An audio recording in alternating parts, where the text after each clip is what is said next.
I think that it's just gonna take a while. It's just gonna take a lot longer than I expected or than I was hoping for the game to get a lot better.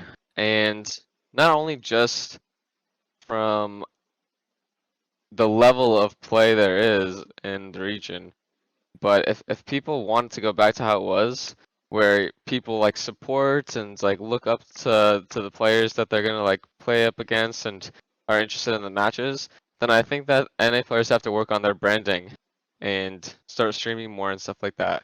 Because I think the biggest difference is people aren't streaming as much anymore, and people don't actually know who many of the players are. All the players that are kind of taking the spots of the ones that left don't have as big of personalities, or they aren't doing any content, or they're not streaming, and it's really hard for viewers to have any type of relationship or any connection at all with these players if you don't do that type of stuff.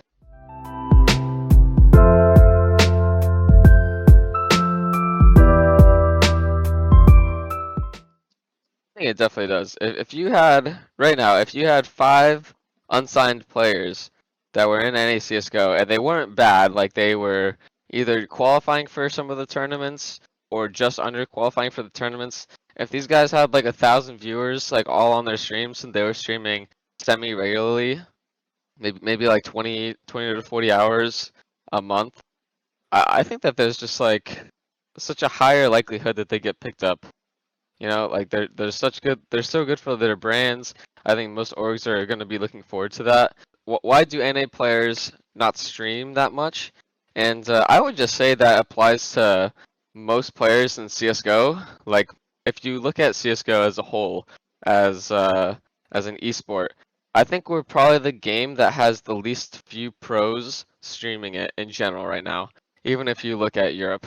And I think the reason for that is there's just so many tournaments and there's just so much stuff going on that we just have to play like a ton. Like we're always in practice, or when we're traveling, we're going to be out of the country, and whenever we're not doing things, we just want to chill. Like that's kind of like my mentality about it.